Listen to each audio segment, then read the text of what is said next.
제26장. 아그리빠가 바울에게 이르되 너를 위하여 말하기를 내게 허락하노라. 이에 바울이 손을 들어 변명하되 아그리빠 왕이여, 유대인이 고발하는 모든 일을 오늘 당신 앞에서 변명하게 된 것을 다행히 여기나이다. 특히 당신이 유대인의 모든 풍속과 문제를 아심이니이다. 그러므로 내 말을 너그러이 들으시기를 바라나이다. 내가 처음부터 내 민족과 더불어 예루살렘에서 젊었을 때 생활한 상황을 유대인이 다 아는 바라. 일찍부터 나를 알았으니 그들이 증언하려 하면 내가 우리 종교의 가장 엄한 팔을 따라 바리새인의 생활을 하였다고 할 것이다. 이제도 여기 서서 신문받는 것은 하나님이 우리 조상에게 약속하신 것을 바라는 까닭이니 이 약속은 우리 12지파가 밤낮으로 간절히 하나님을 받들어 섬김으로 얻기를 바라는 바인데, 아그리빠 왕이여, 이 소망으로 말미암아 내가 유대인들에게 고소를 당하는 것이니이다. 당신들은 하나님이 죽은 사람을 살리심을 어찌하여 못 믿을 것으로 여기나이까? 나도 나사렛 예수 이름을 대적하여 많은 일을 행하여야 될 줄 스스로 생각하고 예루살렘에서 이런 일을 행하여 대제사장들에게서 권한을 받아가지고 많은 성도를 옥에 가두며 또 죽일 때 내가 찬성 투표를 하였고, 또 모든 회당에서 여러 번 형벌하여 강제로 모독하는 말을 하게 하고 그들에 대하여 심히 격분하여 외국 성에까지 가서 박해하였고, 그 일로 대제사장들의 권한과 위임을 받고 다메섹으로 갔나이다. 왕이여, 정오가 되어 길에서 보니 하늘로부터 해보다 더 밝은 빛이 나와 내 동행들을 둘러 비추는지라. 우리가 다 땅에 엎드러짐에 내가 소리를 들으니 히브리 말로 이르되, 사울아 사울아, 내가 어찌하여 나를 박해하느냐? 가시체를 뒷발질하기가 내게 고생이니라. 내가 대답하되, 주님 누구시니이까?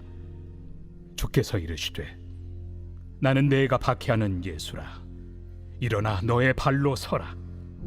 내가 네게 나타난 것은 곧 내가 나를 본 일과 장차 내가 네게 나타날 일에 너로 종과 증인을 삼으려 함이니, 이스라엘과 이방인들에게서 내가 너를 구원하여 그들에게 보내어 그 눈을 뜨게 하여 어둠에서 빛으로, 사탄의 권세에서 하나님께로 돌아오게 하고, 죄 사함과 나를 믿어 거룩하게 된 무리 가운데서 기업을 얻게 하리라 하더이다. 아그리빠 왕이여, 그러므로 하늘에서 보이신 것을 내가 거스르지 아니하고 먼저 다메섹과 예루살렘에 있는 사람과 유대 온 땅과 이방인에게까지 회개하고 하나님께로 돌아와서 회개에 합당한 일을 하라 전함으로 유대인들이 성전에서 나를 잡아 죽이고자 하였으나 하나님의 도우심을 받아 내가 오늘까지 서서 높고 낮은 사람 앞에서 증언한 것은 선지자들과 모세가 반드시 되리라고 말한 것밖에 없으니, 곧 그리스도가 고난을 받으실 것과 죽은 자 가운데서 먼저 다시 살아나사 이스라엘과 이방인들에게 빛을 전하시리라 함이니이다. 바울이 이같이 변명하며 베스도가 크게 소리내어 바울아, 내가 미쳤도다. 네 많은 학문이 너를 미치게 한다. 베스도가 가여, 내가 미친 것이 아니요 참되고 온전한 말을 하나이다. 왕께서는 이 일을 아시기로 내가 왕께 담대히 말하노니 이 일에 하나라도 아시지 못함이 없는 줄 믿나이다. 이 일은 한쪽 구석에서 행한 것이 아니니이다. 아그리빠 왕이여, 선지자를 믿으시나이까? 믿으시는 줄 아나이다. 내가 적은 말로 나를 권하여 그리스도인이 되게 하려 하는도다. 말이 적으나 많으나 당신뿐만 아니라 오늘 내 말을 듣는 모든 사람도 다 이렇게 결박된 것 외에는 나와 같이 되기를 하나님께 원하나이다. 왕과 총독과 버니게와 그 함께 앉은 사람들이 다 일어나서 물러가 서로 말하되, 이 사람은 사형이나 결박을 당할 만한 행위가 없다. 이에 아그리빠가 베스도에게 이르되, 이 사람이 만일 가이사에게 상소하지 아니하였더라면 석방될 수 있을 뻔하였다.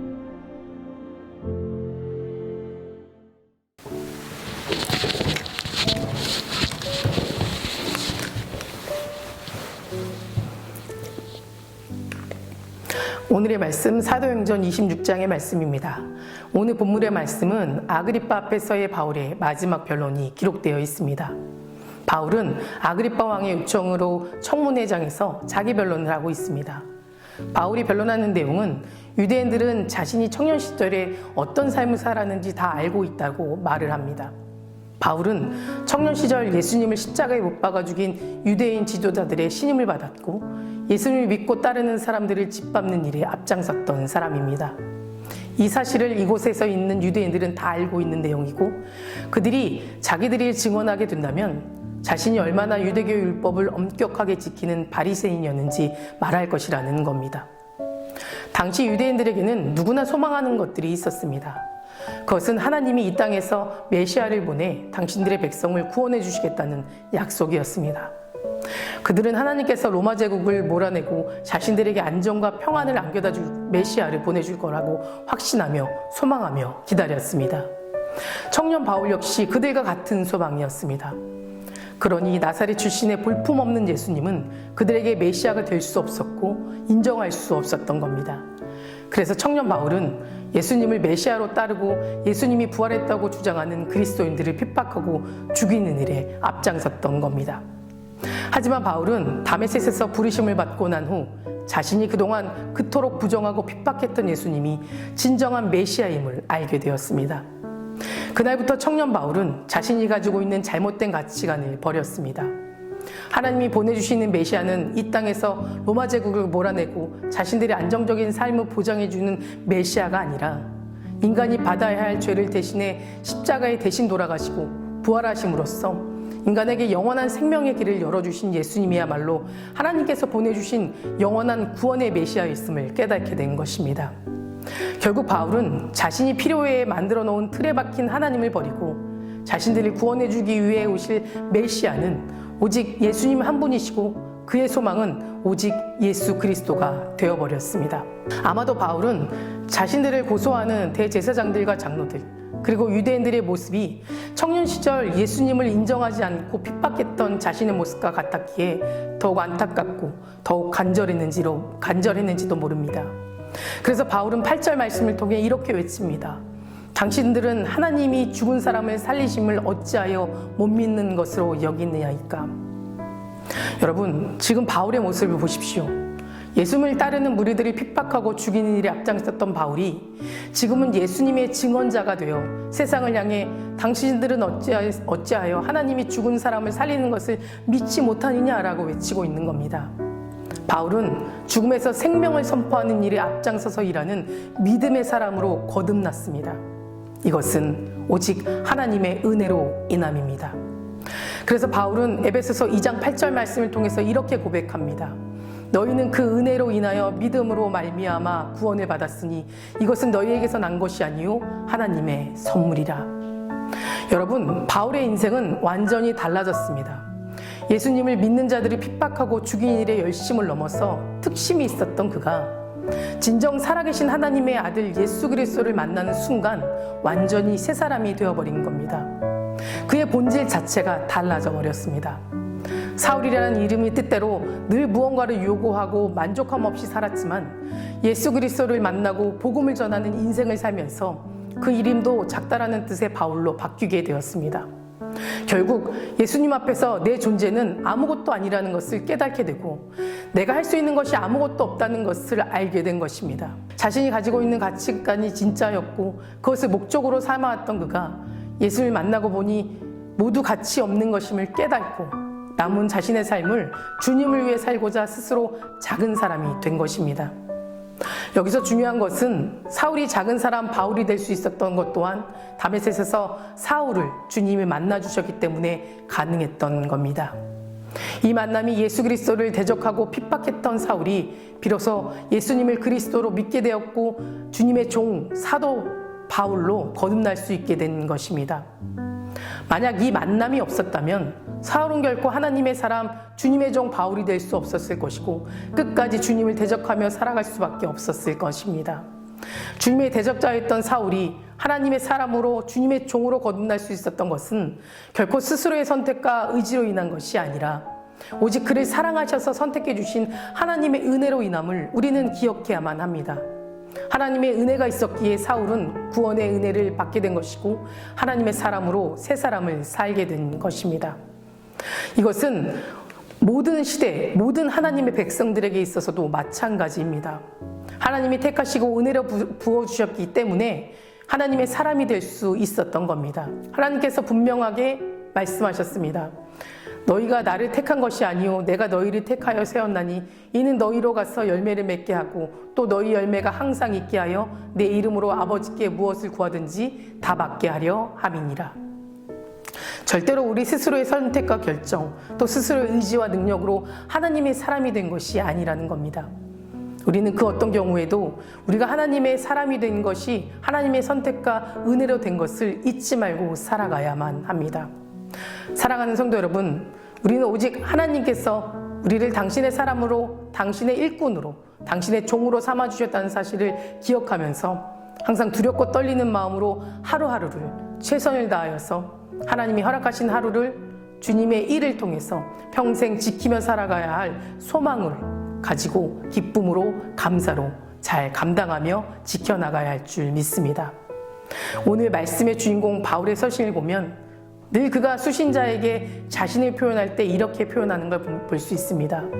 예수 그리스도의 종 바울은 나는 예수님의 종이라는 겁니다. 스스로 주님 앞에서 모든 것을 맡겼고 내가 어디를 가든 예수님만을 드러내는 삶을 살겠다는 결단의 고백입니다. 우리도 일평생을 살면서 바울이 이런 결단의 고백을 기억하고 똑같이 고백하며 살아가는 저와 여러분 되시길 간절히 소망합니다. 기도하시겠습니다. 오늘은 수요일입니다. 수요일의 공동기도 제목은 교회를 위해서 함께 기도하겠습니다. 먼저 교회를 위해서 기도해 주시고 각자의 기도 제목을 위해 기도하겠습니다. 교회 부흥과 회복을 위해 기도해 주시기 바랍니다. 이 땅의 교회가 복음으로 돌아갈 수 있도록 함께 기도하겠습니다. 사랑과 은혜가 충만하신 하나님, 오늘도 주님 앞에 나아옵니다. 우리의 기도를 들으시고 가장 좋은 곳으로 응답하여 주시옵소서. 우리의 삶이 매일 여호와로 말미암아 기뻐하는 하루가 되길 원합니다. 기쁨과 감사가 회복되게 하시고 고백되어지는 삶이 되도록 인도하여 주시옵소서. 이제 우리가 바라보는 시선이 나의 시선으로 멈추는 것이 아니라 하나님의 시선으로 모든 환경과 문제를 바라보게 하시고 그럼에도 불구하고 하나님을 찬양하는 믿음을 주시옵소서. 특별히 이 땅의 모든 교회가 다시 주님의 복음 앞에 엎드려 기도하길 원합니다. 하나님, 간절히 원하오니 주님을 예배하는 교회를 회복시켜 주시고 예배를 사모하며 지켜나갈 수 있도록 도와주시옵소서. 게으르고 나태한 모습으로 예배하지 않도록 우리의 믿음을 회복시켜 주시옵소서. 모든 교회가 영혼 구원의 사명을 잘 감당하게 하시고 날마다 말씀 앞에 새로워지게 하셔서 하나님에게 이웃에게 사랑받는 교회 되게 하여 주시옵소서. 담임 목사님 사역 가운데 성령님 함께하여 주실 줄 믿습니다. 계획하시고 준비하시는 모든 사역 가운데 주님의 능력이 나타나게 하여 주시고 함께 동력하며 중보하는 자들을 세워 주시옵소서. 다음 세대 아이들의 믿음을 지켜주시고 이 아이들이 말씀과 기도로 성장하게 하시며 말씀으로 소망을 꿈꾸게 하여 주시옵소서. 암으로 치유받고 있는 박재순 권사님, 유윤영 권사님, 김시아 권사님, 이용숙 권사님, 이명숙 권사님, 오유미 성도님, 이동춘 성도님, 박서연 청년, 유경민 청년 주님 붙잡아 주시고 끝까지 소망 가운데 살게 하여 주시옵소서. 투석 중인 성도님들, 사고로 입원 중인 성도님들에게는 힘을 더해 주시고 우울증, 공황장애, 불면증 겪고 있는 성도님들에게는 평안한 마음을 허락하여 주시옵소서. 새벽마다 1000번째 드리며 간구하는 기도 제목에 응답하여 주시지 믿사오며 이 모든 말씀 예수 그리스도 이름으로 간절히 기도드립니다. 아멘.